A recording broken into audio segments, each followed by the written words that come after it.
Hello everyone, welcome to Team Vision. I am Natwar Singh and this is the part 6th of our series of videos. Part 6 में हम पढ़ेंगे fundamental rights के बारे में। हमने पिछले वीडियो में पढ़ा था जो आर्टिकल 5 से लेके 11 तक था, जिसमें हमने सिटीजनशिप के बारे में पढ़ा था। अब हम पढ़ेंगे फंडामेंटल राइट्स के बारे में। फंडामेंटल राइट्स के जो आर्टिकल्स हैं वो है आर्टिकल 12 से लेके आर्टिकल 35 तक।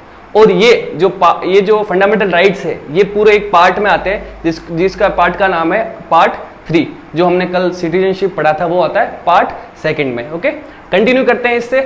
फंडामेंटल राइट्स, सबसे पहले हमने डिस्कस किया था जो फंडामेंटल राइट्स या फिर मौलिक अधिकार, ये जो हमने कहाँ से लिए हैं, ड्राइव कहाँ से किए, किसके कॉन्स्टिट्यूशन से लिए हैं। ये जो फंडामेंटल राइट्स है ये हमने अमेरिका के कॉन्स्टिट्यूशन से लिए हैं। America, United states of America के कॉन्स्टिट्यूशन से ड्राइव किए हैं ये वाले फंडामेंटल राइट्स। इसको ये कंटिन्यू करते हुए आगे बढ़ते हैं। कुछ एक पॉइंट्स है, स्पेसिफिक पॉइंट्स जो है फंडामेंटल राइट्स के बारे में हम देख लेते हैं। देखो, जो पार्ट 3 है, जो पार्ट 3 के बारे में बात की थी हमने जिसमें फंडामेंटल राइट्स है, उसको मैग्ना कार्टा ऑफ इंडिया कहते हैं। इसका एक स्टैटिक में डायरेक्ट क्वेश्चन आता है कि what is the Magna carta of India, तो हम आंसर डायरेक्ट हो गया पार्ट 3 जिसमें सारे फंडामेंटल राइट्स हैं। अब ये मैग्ना कार्टा से क्या रिलेशन है? Magna carta was an document, एक डॉक्यूमेंट था जिसमें क्या था, सारी लिबर्टीज दी गई थी, बहुत सारी फ्रीडम दी गई थी। एक रिवॉल्यूशनरी डॉक्यूमेंट था ये, जो इंग्लैंड के किंग जॉन ने लेके आए थे। तो उसी को बेस मानते हुए मैग्ना कार्टा उस समय फेमस था। और उसी का हमारा जो इंडिया का मैग्ना कार्टा है जिसमें फंडामेंटल राइट्स दिए गए, काफी सारी फ्रीडम्स दी गई है, वो हमने उसी हिसाब से क्या कहा, इसको मैग्ना कार्टा ऑफ इंडिया। इस पूरे पार्ट 3 को हम क्या कहते हैं, Magna carta of India. Total जो फंडामेंटल राइट्स है, देखो पहले बहुत बार हमने डिस्कस किया है कि जब कॉन्स्टिट्यूशन लागू हुआ था और अभी जो कॉन्स्टिट्यूशन है अमेंडमेंट की वजह से उसमें काफ़ी सारे चेंजेस आ चुके हैं। वैसे ही फंडामेंटल राइट्स में भी काफ़ी सारे चेंजेस है। एक फंडामेंटल राइट्स में जो पहले फंडामेंटल राइट्स थे, टोटल जब इनेक्ट हुआ था कॉन्स्टिट्यूशन तब 7 थे। अभी फंडामेंटल राइट्स कितने हैं? टोटल 6 हैं। कौन सा हटा, कैसे हटा, सब उसके बारे में डिस्कस करेंगे। कंटिन्यू करते हैं फंडामेंटल राइट्स नंबर 1 के बारे में। ये जो अभी पढ़ेंगे वो एक ओवरव्यू होगा, फिर हम एक एक करके धीरे धीरे सब फंडामेंटल राइट्स के बारे में डीपली डिस्कस करेंगे। ओके, कंटिन्यू करते हैं। देखो, फर्स्ट फंडामेंटल राइट क्या है। देखो, इस बार मैंने काफ़ी सारे मेरे पास रिक्वेस्ट आ रही थी कि सर हिंदी में भी थोड़ा ट्राई किया करो, हमको हिंदी में इंग्लिश में थोड़ी प्रॉब्लम होती है, तो मैंने हिंदी में भी थोड़ी ट्राई किया है। हिंदी में ऐसा नहीं है कि मेरी राइटिंग खराब थी इसलिए नहीं लिखता था, आप जैसे आपके कमेंट आ रहे थे उस हिसाब से मैं रिएक्ट करूंगा। तो हिंदी में भी राइटिंग अच्छी है, देख लो मेरी, ठीक है। ओके, कंटिन्यू करते हैं नंबर 1 से। राइट टू इक्वेलिटी, समानता का अधिकार। समानता का अधिकार आर्टिकल 14 से लेके आर्टिकल 18 तक दिया गया है। हम एक एक करके पढ़ेंगे, आर्टिकल 14 में क्या, आर्टिकल 15 में क्या, 16 में क्या, 17 में क्या, ये हम जरूर एक एक जब स्पेसिफाई वीडियो के अगले सीरीज में इसी वीडियो में आगे पढ़ेंगे हम इसके बारे में। सेकंड हो गया राइट टू फ्रीडम, जिसमें आर्टिकल 19 से लेके आर्टिकल 22 तक दिया गया है। राइट टू फ्रीडम मतलब स्वतंत्रता का अधिकार, ठीक है। फिर आगे करते हैं राइट अगेंस्ट एक्सप्लॉयटेशन, जो आर्टिकल 23 और 24 के अंदर दिया गया है, जिसमें अगर हिंदी में बोले तो शोषण के विरुद्ध अधिकार। अगला 4th नंबर पे आते हैं right to freedom of religion, जिसमें आर्टिकल 25 से लेके आर्टिकल 28 तक दिया गया है, धार्मिक स्वतंत्रता का अधिकार, ठीक है। और number 5 culture and educational rights, जिसमें आर्टिकल 29 से लेके आर्टिकल 30 तक दिया गया है, जिसको हम अगर हिंदी में पढ़े तो संस्कृति और शिक्षा संबंधी अधिकार, जिसमें सारे जो संस्कृति और शिक्षा संबंधी अधिकार है इसमें पूर्ण रूप से दिए गए हैं। और 6ठा नंबर आ जाएगा राइट टू कॉन्स्टिट्यूशनल रेमेडीज, जो आर्टिकल 32 में दिया गया है, संवैधानिक अधिकार। सारे ये आर्टिकल, पूरे आर्टिकल 32 में संवैधानिक अधिकार दिए, ये भी काफी इंपॉर्टेंट है, इसके बारे में डिस्कस करेंगे।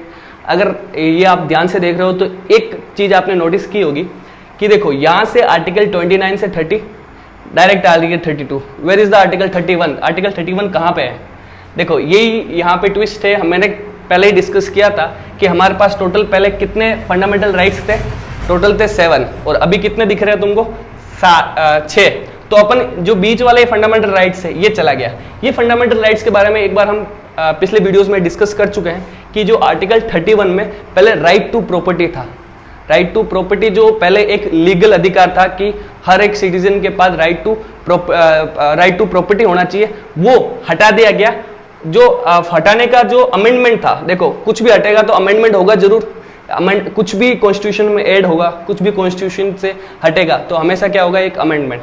तो इसके बीच का अमेंडमेंट क्या था, राइट टू प्रॉपर्टी जो हट गया था, बाद में जो कॉन्स्टिट्यूशन से हटा दिया गया था, उसमें जो अमेंडमेंट था वो था 44th अमेंडमेंट।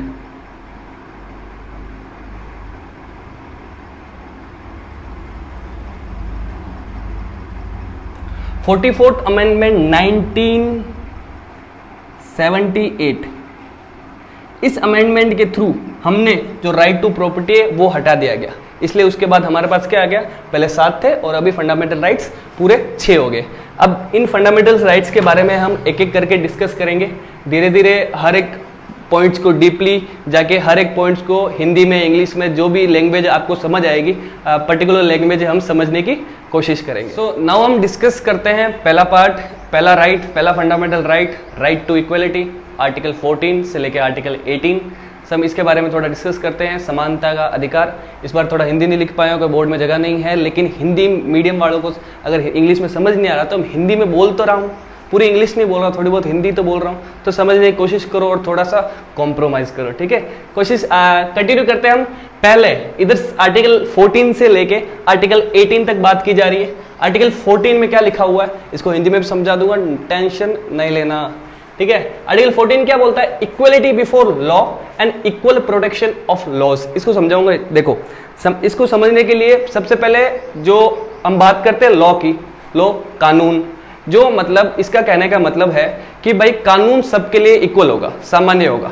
किसी के पास कोई भी किसी ने क्राइम किया है तो कोई भी उसको स्पेशल प्रिविलेज नहीं मिलेगी, कोई जैक वैक नहीं लगेगी कानून में। देखो अगर हम कॉन्स्टिट्यूशन पढ़ रहे हैं तो कॉन्स्टिट्यूशन के लिए आपकी एक सोच दिमाग होनी चाहिए कि ये इन्होंने कॉन्स्टिट्यूशन बनाया किस लिए था, यूं नहीं कि अभी क्या चल रहा है। इसमें आप काफी सारे कंफ्यूजन हो जाएगा, सर ऐसा तो होता ही नहीं है, ऐसा तो आप तो ऐसे तो आजकल तो ऐसा हो रहा है, आजकल ऐसा हो रहा है। हमको वो सोच के नहीं पढ़ना है कॉन्स्टिट्यूशन, हमको ये पढ़ के सोचना है कि कॉन्स्टिट्यूशन में है क्या, असली में है क्या, होना क्या चाहिए, अभी क्या हो रहा है उसकी टेंशन नहीं ले रहा, होना क्या चाहिए, ठीक है। तो कंटिन्यू करते हैं उसके साथ।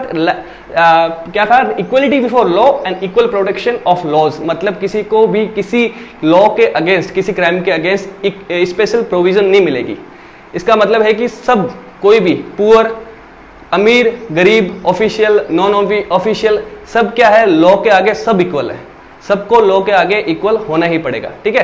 तो और इक्वल प्रोटेक्शन ऑफ लॉज, सबके लिए जो लॉज है सबके लिए सिंपल है, किसी को भी स्पेशल प्रोविजन नहीं मिलेगी, स्पेशल ट्रीटमेंट नहीं मिलेगी, सबके लिए सिमिलर जो भी प्रोसेस होगा लॉ प्राप्त करने का या फिर उसमें क्राइम का सजा प्राप्त करने का, सब सेम होगा, कोई भी डिफरेंट नहीं होगा, सब इसके लिए इक्वल होंगे। ये इसका आर्टिकल का कहना है। लेकिन कहीं कहीं एक्सेप्शन आ जाते हैं, जैसे प्रेसिडेंट के लिए एक प्रिविलेज है, प्रेसिडेंट और गवर्नर के लिए क्या उनके लिए काफी प्रिविलेज है कि हम उनको डायरेक्ट अरेस्ट नहीं कर सकते। जैसे एक आम आदमी को हम जाकर पकड़ के गर्दन से पकड़ लगे जेल में डाल सकते, लेकिन हम प्रेसिडेंट के बारे में ये नहीं कर सकते। एक पोस्ट की एक रिस्पेक्ट होती है प्रेसिडेंट और गवर्नर के बारे में। अगर उनके ऊपर कोई केस है तो हम उससे 14 दिन तक मतलब एक एप्लीकेशन देंगे, उसमें हमको बोलेंगे कि हमको 14 दिन तक कोई रिप्लाई दो, और उस हिसाब से बोलेंगे। मतलब ये डायरेक्ट सेम इक्वलिटी नहीं आ जाती इसमें प्रेसिडेंट के हिसाब से, तो ये कहीं के एक्सेप्शन है। लेकिन मेनली क्या हुआ, इस आर्टिकल का कहने का मतलब यही है कि लॉ के सामने सब समान है, कानून के सामने सब समान है। ओके, ये हमको ये प्रोवाइड करवाता है, ठीक है। ओके, आगे कंटिन्यू करते हैं। आर्टिकल 15 में prohibition of discrimination on grounds of religion, race, caste, sex और प्लेस ऑफ बर्थ, मतलब ये भेदभाव के बारे में बताया कि भेदभाव नहीं करना, किसके बेसिस पे, किसी के रिलीजन के बेसिस पे भेदभाव नहीं करना कि भाई हिंदू, मुस्लिम, सिख, ईसाई, इसके भेदभाव नहीं करना, ये आर्टिकल 15 में दिया गया है। रेस के बारे में क्या, किस रेस से आता है वो, कि कौन सी कास्ट से आता है, मेल फीमेल सेक्स के बारे में, प्लेस ऑफ बर्थ कौन से जगह से आया है, तो ऐसे काफी डिस्क्रिमिनेशन होते हैं। लेकिन आर्टिकल 15 में ये दिया गया है, ये करना सिर्फ प्रोहिबिट है। अगर ये आप करते हो तो आपके ऊपर एक कानूनी कार्रवाई हो सकती है। ओके, आर्टिकल 15 यही कहता है। आर्टिकल 16 में कंटिन्यू करते हैं। आर्टिकल 16 क्या आती है, equality of opportunity in matters of public employment, मतलब पब्लिक एम्प्लॉयमेंट में भी, मतलब जो भी नौकरी में भी हमको इक्वल अपॉर्चुनिटी मिलनी चाहिए एज पर हमारा जो टैलेंट के हिसाब से। ये आर्टिकल में देना चाहिए। मैं पहले ही बोल रहा हूं कि ये कॉन्स्टिट्यूशन का काम बोलना है कि ये होना चाहिए। अब रियलिटी में क्या हो रहा है उसमें मत जाना। हम समझना चाहते हैं कॉन्स्टिट्यूशन क्या बोलना चाहते हैं। हम अगर हमारे साथ ये सब नहीं हो रहा है तो हम कोर्ट में जा सकते हैं, ठीक है। तो इक्वलिटी इन पब्लिक एम्प्लॉयमेंट मतलब एक एग्जांपल देता हूं, जैसे कि अगर आपकी क्वालिफिकेशन सेम है, एक पर्टिकुलर बंदे पर्सन के साथ में क्वालिफिकेशन सेम है, आप दोनों साथ भर्ती हुए, साथ आपकी क्वालिफिकेशन है, साथ आप एक ही टेस्ट दिया था, लेकिन कुछ सालों बाद उसका प्रमोशन आपसे ज्यादा ऊपर हो जाता है और वो आप ऐसे ही बैठे रहते हो, नीचे बैठे, तो आप केस फाइल कर सकते हो कि मेरे को इक्वल राइट्स नहीं मिल रहे, हम दोनों सेम हैं, लेकिन एम्प्लॉयमेंट में इसको प्रमोशन क्या पता उसने जैक लगा किया हो, कुछ दूसरे रास्ते से किया हो, तो इसको प्रमोशन क्यों मिल रहा है, मेरे को क्यों नहीं मिल रहा। तो ये हमको राइट ऑफ इक्वलिटी दिया गया है इसमें पब्लिक एम्प्लॉयमेंट पे, ठीक है, कि हमको जो नौकरी पेशा है उसमें भी हमको इक्वल होना चाहिए, अपॉर्चुनिटी, इक्वल अपॉर्चुनिटी मिलनी चाहिए, ठीक है। Okay, article 17 abolition of untouchability and prohibition of इस प्रैक्टिस। अनटचेबिलिटी मतलब छुआछूत, मतलब अबोलिशन मतलब कैंसल। छुआछूत जो है वो सब जी जो छुआछूत की प्रैक्टिस चलती है ये सब नहीं होनी चाहिए, ये गलत है। ये आर्टिकल 17 में दिया गया है। 17 में खतरा छुआछूत का, 17 में खतरा छुआछूत का, अगर याद करने का तरीका है, 17 में खतरा छुआछूत का, 16 में हमारे पास नौकरी, 16 में नौकरी, 17 में खतरा छुआछूत का, ठीक है। आगे बात करते हैं आर्टिकल 18 की, abolition of titles except military and academic. मतलब जो आप टाइटल्स हैं जैसे महाराजा, राजा, राय बहादुर, ये पहले लगाते थे हमारे महाराजा, फिर नाम पूरा बोलते थे, फिर राय बहादुर पूरा नाम बोलते थे, ये हम टाइटल्स नहीं लगा सकते। इसमें बोला बस जो मिलिट्री और एकेडमिक है, मिलिट्री में जैसे जो मिलिट्री हो जाए, colonel, lieutenant colonel, captain, lieutenant, जो भी करना है, जो भी ये लगा सकते हैं हम, ये आपके लिए एप्लीकेबल है। और एकेडमिक में जैसे डॉक्टर, इंजीनियर, ये सब लगा सकते हैं, लेकिन राय बहादुर, जो राजा, महाराजा, ये सब नहीं लगा सकते। ऐसे छाती चौड़ी करके तो हम चल सकते हैं कि मैं राजा, वहां का महाराजा, लेकिन उसको 10वीं की मार्कशीट पूछना कि तेरे 10वीं के मार्कशीट में क्या नाम है, तो 10वीं के मार्कशीट में या फिर कहीं भी डॉक्यूमेंट्स है उसमें हम राजा, महाराजा नहीं लगा सकते। ओके, ठीक है। तो ये थे आर्टिकल 14 से लेके सॉरी आर्टिकल 18 तक, और ये इसी के बारे में हमने डिस्कस किया। मौलिक अधिकार जो है राइट टू इक्वलिटी, समानता के अधिकार में ये 4 आर्टिकल्स आते हैं। आगे कंटिन्यू करते हैं नेक्स्ट वाले में। नाउ अब कंटिन्यू करते हैं next right two of freedom के बारे में, जो आर्टिकल दिया हुआ है, जो आर्टिकल 19 से लेके आर्टिकल 22 में दिया हुआ है। एक एक करके हम सबको डिस्कस करेंगे। आर्टिकल 19 से लेके आर्टिकल 22 तक आराम से निश्चिंत होकर रहिए, हिंदी में भी पढ़ाया जाएगा। ओके, सो आर्टिकल 19, आर्टिकल 19 क्या कहता है? Protection of 6 rights regarding freedom of. कुछ राइट्स हैं, 6 राइट्स हैं, ये जो दिए हुए हैं 6 राइट्स। आर्टिकल 19 में इन 6 राइट के अंदर आपको प्रोटेक्शन दी जाती है, फ्रीडम दी जाती है। ओके, सो पहले कहते हैं देखो, स्पीच एंड एक्सप्रेशन। स्पीच बोलना, एक्सप्रेशन व्यक्त करना। आप अपने जो शब्द हैं, आपके विचार हैं, व्यक्त कर सकते हैं, ये आपका एक राइट है। देखो, जब तक वो स्पीच या फिर एक्सप्रेशन, वो वर्ड्स किसी को हर्ट ना करे या फिर कानून के दायरे में रखे, ये कर सकते हैं। इस राइट के बारे में आपने काफ़ी सुना होगा, काफ़ी बोलते हैं कि हमारा जो राइट टू स्पीच है वो दबाया जा रहा है, राइट टू एक्सप्रेशन दबाया जा रहा है।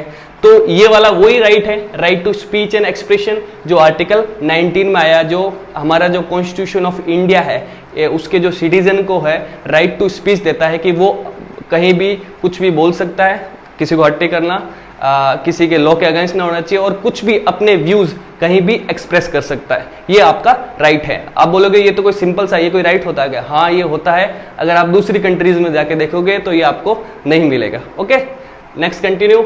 असेंबल। असेंबल का मतलब है कि अपने कंट्री में आप कहीं भी ग्रुप बना के असेंबल हो सकते हैं, ग्रुप बना के रह सकते हैं, कहीं भी रुक सकते हैं। ये इस असेंबल का मतलब है। इसका जो एक्सेप्शन है, ये कहाँ आ जाता है कि कभी इमरजेंसी लग जाती है या फिर धारा 144 लग जाती है, तो 5 लोगों से ज़्यादा असेंबल नहीं हो सकते। वो एक्सेप्शन है, वो कंडीशन के हिसाब से हम चेंज करते रहते हैं। जैसे अभी कोरोना टाइम में भी कहीं कभी कभी पहले भी लग जाती है, भगवान ना करे आगे लगे कि धारा 144 लग जाती है, जिसमें हम 5 से ज़्यादा लोग एक साथ इकट्ठे नहीं हो सकते। लेकिन हमारा राइट है कि हम कहीं भी असेंबल हो सकते हैं, जैसे हम रैलीज वगैरह करते हैं, ये सब कर सकते हैं। ये हमारा आर्टिकल 19 के अंदर राइट है। ओके, थर्ड आ गया एसोसिएशन, कि हम कोई भी समूह बना सकते हैं। एसोसिएशन मतलब समूह, कोई भी हम समूह बना सकते हैं किसी चीज़ से लड़ने के लिए या फिर किसी चीज़ को आगे बढ़ने के लिए, परफेक्ट करने के लिए कोई भी हम समूह बना सकते हैं। जैसे काफ़ी सारी समितियां बनती है, काफ़ी सारी जैसे रेलवे का समूह बनता है, उनके राइट्स के लिए लड़ते हैं। तो ये हमारा राइट है, ये हम बना सकते हैं। ठीक है, आगे है मूवमेंट। हम अपने पूरे इंडिया की टेरिटरी में कहीं भी मूवमेंट कर सकते हैं, एक स्टेट से कहीं दूसरी स्टेट्स में बिना किसी पासपोर्ट वीज़ा के जा सकते हैं। ये काफ़ी कंट्रीज़ में नहीं होता है, इंडिया में होता है। ठीक है, तो हम बिना पासपोर्ट वीज़ा के कंट्री मतलब अपनी कंट्री में कहीं भी मूवमेंट कर सकते हैं। ये कहीं कहीं एक्सेप्शन है, जैसे नॉर्थ ईस्ट इंडिया में है, वहाँ पे हमको कुछ परमिट लेना पड़ता है, वो उस कंडीशन के हिसाब से स्पेसिफिक है। बाकी हमको राइट है कि हम कहीं भी मूवमेंट कर सकते हैं। ओके, रेजिडेंस, अब कोई भी इंडियन कहीं भी जाके अपना घर बना सकता है। कहीं के एक्सेप्शन है, पहले जम्मू कश्मीर में था, अभी थोड़ा वो कम हो गया धारा 370 होने के बाद।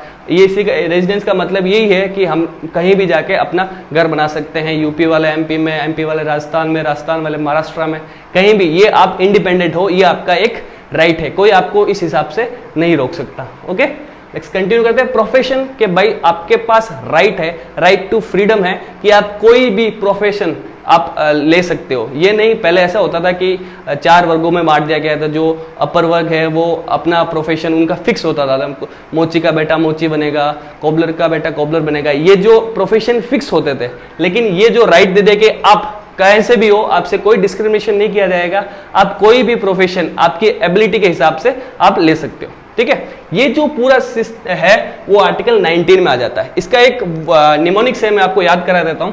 ये जो 6 जो राइट्स हैं, 6 राइट्स हैं, इसके अंदर निमोनिक्स है सैम, सैम बड़ा है, डबल है, Sam resides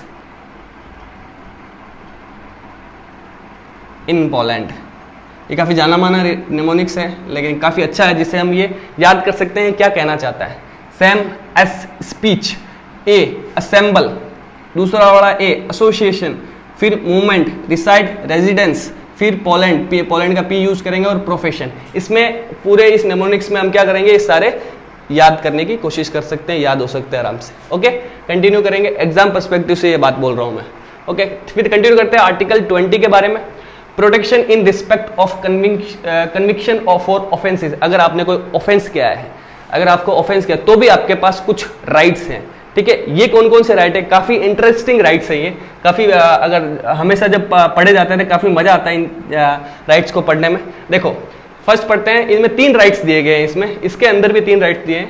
protection against ex facto laws. Ex facto laws का मतलब क्या है, जैसे देखो आपने आज एक क्राइम किया है, आपको जो उस क्राइम की जो सजा मिलेगी वो उस हिसाब से मिलेगी जो आज तक लॉ बना हुआ है।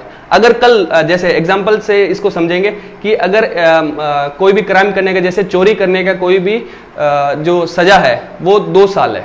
ठीक है, अभी जब आपने चोरी की सजा, उसके जो सजा का प्रावधान है वो 2 साल तक का है। लेकिन जब तक आपको सजा मिली, काफी देर बाद आपको सजा मिली, तो वो कुछ लॉज इंप्लीमेंट हुए, तो वो चोरी की सजा हो गई 3 या 4 साल, 4 साल हो गए मान लो। तो आपको जो सजा मिलेगी, जिस टाइम आपने चोरी की, जिस टाइम आप पे आरोप लगा, उस टाइम की जो सजा मिलेगी, ना कि 4 साल, आपको मिलेगी 2 साल। इस हिसाब से इसका एक्स फैक्टो लॉज क्या है, मतलब जिस टाइम आपने कोई भी क्राइम किया है, आप नहीं करो, लेकिन किसी ने भी कोई भी अगर क्राइम किया है, उस टाइम जो लॉ था उसके हिसाब से ही उसको सजा मिलेगी। इसका मतलब यही है, protection against ex facto loss. तो इससे जैसे अभी अगर ये नहीं होता तो क्या करते लोग, गवर्नमेंट क्या करती, किसी को अगर कड़ी सजा दिलानी है तो पहले उसको रोक के रखती, केस को लॉ चेंज करती, उसके ऊपर वो लॉ लगाती थी। तो ये जब आपने क्राइम किया है तब का ही लॉ लगेगा, तब भी आप उसी लॉ के हिसाब से आपको पनिशमेंट मिलेगी। आपको नहीं मिले, लेकिन जो भी क्राइम करे उसको उसी हिसाब से पनिशमेंट मिले। ओके, नेक्स्ट करते हैं प्रोटेक्शन अगेंस्ट डबल जियोपर्डी। मतलब डबल जियोपर्डी, डबल से मतलब हो गया 2 बार, मतलब आपको एक ही क्राइम की 2 बार सजा नहीं मिल सकती। इसका मतलब सिंपल ये है कि आपने एक क्राइम किया कि भाई पहले आपको 5 साल की सजा मिली कि ये काफ़ी नहीं है, कोर्ट बोलेगी काफ़ी नहीं है, इसको और दो, तो आप ऐसी पिटीशन ऐसे नहीं लिख सकते कि भाई एक ही सजा की आपको 2 बार सजा मिले, एक ही क्राइम की आपको 2 बार सजा मिले। तो इसका मतलब ये हुआ, ठीक है। नेक्स्ट है प्रोटेक्शन अगेंस्ट सेल्फ इंक्रिमिनेशन, मतलब आप खुद, सेल्फ मतलब खुद, आप खुद के खिलाफ, आपको खुद के खिलाफ गवाही देने के लिए दबाव नहीं बनाया जा सकता आपके ऊपर। आप खुद के खिलाफ अगर आपको बोले कि आप खुद के खिलाफ गवाही दो तो ये गलत बात है। आपका ये राइट है कि आप जो खुद के खिलाफ गवाही देने से मना कर सकते हैं, ठीक है। ये राइट हो गया आर्टिकल 20 के अंदर। नेक्स्ट आगे करते हैं, काफी इंटरेस्टिंग थे, मैं जितना पहचान पा रहा हूं काफी इंटरेस्टिंग थे, आपके चेहरों पे थोड़ी हंसी है। आर्टिकल 21, आर्टिकल 21 काफी इंपॉर्टेंट है, ये आपने काफी डिस्कस किया होगा। अगर आपने पॉलिटी नहीं पढ़ी कभी भी या फिर न्यूज व्यूज कहीं सुने होंगे तो ये काफी होगा। Protection of life and personal liberty, आजादी का अधिकार, जीने का अधिकार। ये क्या है, हमारा कॉन्स्टिट्यूशन हमको जीने का अधिकार देता है कि जी तो हम ऐसे ही रहे, अधिकार की क्या जरूरत है। लेकिन कहीं के अगर एज ए गवर्नमेंट आपका जीने का अधिकार खनन करती है तो आप उसके खिलाफ कोर्ट में जा सकते हैं।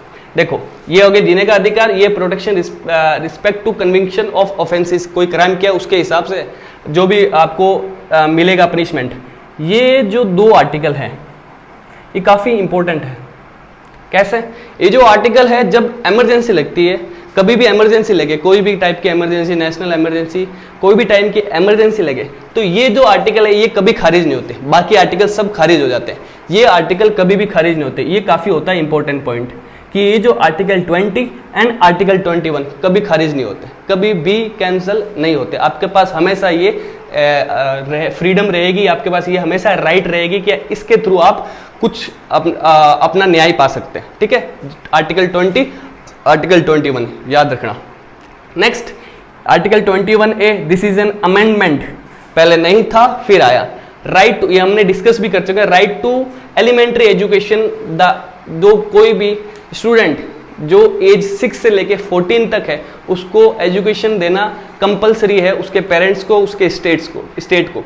ये जो ऐड हुआ था, कौन से अमेंडमेंट में ऐड हुआ था, 86 amendment 2002 government of Atal Bihari Vajpayee, ये हमने पहले भी डिस्कस कर चुके हैं पहले वीडियोस में, ठीक है। आगे कंटिन्यू करते हैं। Article 22, safeguards against arbitrary arrest and detention. Safeguards मतलब हमारे अगर कोई क्राइम हुआ है और हमको अरेस्ट कर लिया गया है तो हमारे पास कुछ क्या सेफगार्ड्स हैं, किसी पर्सन के पास क्या सेफगार्ड्स हैं, तो उसको भी काफी सेफगार्ड दिया हमारे कॉन्स्टिट्यूशन में, सबका ध्यान रखा गया है। देखो सबसे पहले तो ये होना चाहिए उसके पास ये राइट है पूछने का कि उसके कौन से ग्राउंड में, किस वजह से उसको ये गिरफ्तार किया जा रहा है। गिरफ्तार जो नोटिस होता है, जो फिल्मों में काफी देखा क्या गिरफ्तारी का वारंट का मेरा, तो किस ग्राउंड पे आपको किया जा रहा है अरेस्ट, ये जानना आपका हक है, ओके। सेकंड, लॉयर, मतलब अगर आपको अरेस्ट कर लिया गया तो आपको लॉयर प्रोवाइड कराने की आपका हक है कि आपके पास एक लॉयर होना जरूरी है। आप कानूनी कार्रवाई के लिए आप लॉयर ले सकते हैं, ये जरूरी है, आपका राइट है। थर्ड है कि जो भी कन्विक्ट है, जिसने भी क्राइम किया है, जिसको भी आपने पुलिस ने गिरफ्तार किया, उसको 24 घंटे के अंदर अंदर मजिस्ट्रेट के सामने पेश करना पड़ता है। 24 घंटे के अंदर अंदर मजिस्ट्रेट के सामने पेश करना पड़ता है, ये उसका राइट है। इसमें जो जर्नी है, जो भी बस से जा रहे हैं, ट्रेन से जा रहे हैं, कहीं से लेके कहीं तक, वो एक्सक्लूडेड है, वो मतलब इसमें नहीं आता।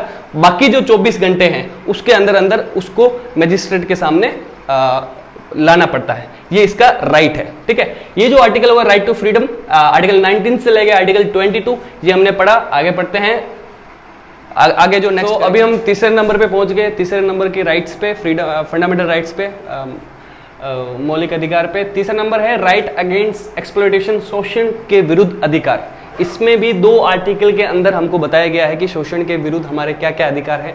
अगर कोई देखो कंटिन्यू करते हैं आर्टिकल 23 से। 23 बोलता है prohibition of trafficking of human beings and forced labour. इसका मतलब क्या है कि हम ह्यूमन मानव व्यापार, मानव की तस्करी नहीं कर सकते, ये एक गलत बात है, इसका प्रोहिबिट करना है। और फोर्स लेबर, हम किसको जबरदस्ती फोर्स करके लेबर नहीं करवा सकते, मजदूरी नहीं करवा सकते। ये आर्टिकल 23 में दिया हुआ है कि भाई किसी का हम शोषण नहीं कर सकते, ये आपका राइट है। आगे आता है आर्टिकल 24 में prohibition of employment of children in factories. हम चिल्ड्रन को, छोटे बच्चों को फैक्ट्रीज में एम्प्लॉयमेंट दे नहीं सकते, ये गलत बात है। ये भी कॉन्स्टिट्यूशन के अकॉर्डिंग आर्टिकल 24 बोलता है कि ये बंद होना चाहिए, ये गलत है। ये हो गया आर्टिकल 23 और 24। नेक्स्ट आ जाता है right to freedom of religion, ये नंबर 4 ऑफ फंडामेंटल राइट्स है, right to freedom of religion. इसमें क्या हो जाता है आर्टिकल 15, इसमें क्या हो जाता है जो भी धार्मिक है, रिलीजन से रिलेटेड है, उसमें जो भी हमको फ्रीडम मिलते हैं, उसमें जो भी हमको अधिकार मिलते हैं, उसके हिसाब से हम डिस्कस करेंगे। आर्टिकल 25 क्या कहता है, practice and spread of religion, मतलब कोई भी पर्सन कोई भी धर्म को प्रैक्टिस कर सकता है या फिर उसको स्प्रेड कर सकता है, कोई भी धर्म को स्प्रेड कर सकता है, प्रैक्टिस कर सकता है, फैला सकता है। आप हिंदू धर्म से हो तो हिंदू धर्म को फैलाओ, इस्लाम धर्म से हो तो इस्लाम धर्म को फैलाओ, ईसाई धर्म से हो तो ईसाई धर्म फैलाओ। आपको ये अधिकार देता है constitution through article 25। Okay, next करते हैं 26, धर्म के रिलेटेड है ये चारों आर्टिकल। इसमें क्या है कि आप कोई भी इंस्टीट्यूट खोल सकते हैं, कोई भी धार्मिक इंस्टीट्यूट खोल सकते हैं अपने जो धर्म को प्रचार और प्रसार करने के लिए, खुद का प्राइवेट इंस्टीट्यूट खोल सकते हैं। ठीक है, नेक्स्ट आ गया आर्टिकल 27। आर्टिकल 27 बोलता है कि आप कोई भी अगर धार्मिक प्रचार करते हैं, उस प्रचार करते हैं, उसमें कोई भी मनी लगता है, कोई भी आप पैसा लगाते हैं, उसके ऊपर कोई भी टैक्स नहीं लगेगा। प्रचार प्रसार में जो भी पैसा लगता है उस पर टैक्स नहीं लगेगा। इसलिए कोई भी रिलीजियस काम होते हैं उसमें कोई भी टैक्स नहीं लगता, ये बोलता है आर्टिकल 27। ठीक है, ये सारे रिलीजन के फ्रीडम ऑफ रिलीजन के आर्टिकल्स हैं। और आर्टिकल 28 काफी इंपॉर्टेंट है। आर्टिकल 28 बोलता है कि कोई भी गवर्नमेंट इंस्टीट्यूट, कोई भी गवर्नमेंट स्कूल, कोई भी गवर्नमेंट एजुकेशनल इंस्टीट्यूट कोई भी पर्टिकुलर धर्म के बारे में कोई भी स्प्रेड नहीं करेगा, क्योंकि हमने पहले ही पढ़ा था कॉन्स्टिट्यूशन में कि हमारा जो इंडिया है वो एक सेकुलर कंट्री है। किसी ऑफिशियल कोई भी सब धर्मों के लिए वो न्यूट्रल है, कोई भी इसका ऑफिशियल रिलीजन नहीं है। इसलिए क्या बोलते हैं कि हम खुद एज ए गवर्नमेंट कोई भी इंस्टीट्यूट कोई भी पर्टिकुलर रिलीजन को प्रीच नहीं करेगा। लेकिन आप अगर प्राइवेट इंस्टीट्यूट खोल सकते हो तो आर्टिकल 26 के अकॉर्डिंग खोल सकते हो, लेकिन गवर्नमेंट इंस्टीट्यूट में अगर ये प्रीच हो तो ये गलत है, इसकी इजाजत कॉन्स्टिट्यूशन नहीं देता है। कंटिन्यू करते हैं नेक्स्ट राइट पे। ये हमारा 5वां राइट है, सेकेंड लास्ट राइट, जिसको हम बात करते हैं कल्चर एंड एजुकेशनल राइट, सांस्कृतिक एंड और शैक्षणिक अधिकार हमारा। तो इसमें भी 2 आर्टिकल्स हैं, 29 एंड आर्टिकल 30। इसके बारे में हम डिस्कस करते हैं। देखो आर्टिकल जो ये जो पार्ट है, इस जो फंडामेंटल राइट्स का ये जो पार्ट है, इसमें मेनली जो एक पर्टिकुलर ग्रुप का जो कल्चर होता है उसको स्प्रेड करने के बारे में बताया गया है। तो जैसे आर्टिकल से स्टार्ट करते हैं। Article 29 protection of interest of minorities, जो भी अल्पसंख्यक लोग हैं, अल्पसंख्यक पॉपुलेशन है, अल्पसंख्यक जनसंख्या है, उसके बारे में इस आर्टिकल के बारे में बताया गया, इस आर्टिकल में बताया गया है। देखो इसमें भी इसके 29 के 2 पार्ट है, 29(1) and 29(2). Ensures equal liberty to conserve their culture, language and script. इनको अलग से एक आज़ादी है कि वो अपनी जो कल्चर है, अपनी जो भाषा है और अपनी जो भी लिखावट है उसको वो क्या कर सकते हैं, बचा सकते हैं। इनको पूरे एक लिबर्टी, आज़ादी है, जो भी इसके लिए, इस चीज़ के लिए जो भी काम करना चाहते हैं उनको पूरा राइट है। ठीक है, कि अपना कल्चर को बचाओ या फिर भाषा को बचाओ, इसका पूरा राइट है इनके पास, जो भी कल्चरल माइनॉरिटीज है। ओके, सेकंड है no minority group should be denied admission into any educational group. के कोई भी एजुकेशनल, गवर्नमेंट एजुकेशनल या फिर प्राइवेट एजुकेशनल ग्रुप, कोई भी शैक्षणिक संस्थान गवर्नमेंट या फिर प्राइवेट हो, उसमें आप जो माइनॉरिटी अल्पसंख्यक है उसमें एडमिशन दिलाने से आप मना नहीं कर सकते। आप अगर आपने मना किया तो इस आर्टिकल के थ्रू वो आपके ऊपर केस भी कर सकते हैं। ये करना ये उनका राइट है कि अगर वो अलग से दिखते हैं, उनका अलग कल्चर है, तो ये मतलब नहीं कि आप उनको एडमिशन नहीं देंगे। ठीक है, ये उनका इसमें राइट आ जाता है आर्टिकल 29(2) में। ठीक है, नेक्स्ट करते हैं आर्टिकल 30 में। इसमें 2 ही आर्टिकल है।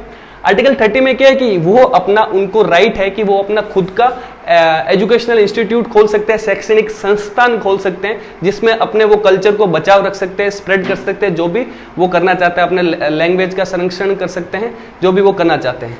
तो ये था आर्टिकल 30 तक। इसमें अभी एक हमारा पार्ट बच चुका है, जिसमें जो कॉन्स्टिट्यूशनल रेमेडीज है, राइट्स ऑफ कॉन्स्टिट्यूशनल रेमेडीज, वो काफी बड़ा है। इसमें हमको पढ़ना पड़ेगा। तो अगर इसमें वो ऐड करते हैं तो वीडियो काफ़ी लंबा हो जाएगा, उसको हम अलग से पढ़ेंगे क्योंकि वो काफ़ी इंपॉर्टेंट है, वो भी काफ़ी बड़ा है। तो ये वीडियो काफ़ी बड़ा ना हो जाए, इसलिए हम इस वीडियो को यहीं पे ख़त्म करते हैं। देखते रहे इस वीडियो को, जो भी लाइक है, शेयर है, कमेंट करते रहें। अभी हमारे यूट्यूब चैनल पे इसकी प्लेलिस्ट भी बन चुकी है, अगर आप कंटिन्यू करते रहें, यहाँ पे आई बटन जहाँ पे भी आपको दिख रहा है, अगर आप पुराने वीडियोस नहीं देखें, अगले वीडियोस देखना चाहते हैं, उसके नोटिफिकेशन के लिए बेल आइकन दबाते रहें, सब्सक्राइब करते रहें। जरूर है कि कमेंट करते रहें, उससे हमको काफ़ी मोटिवेशन मिलता है। Okay, keep going, happy study, thank you.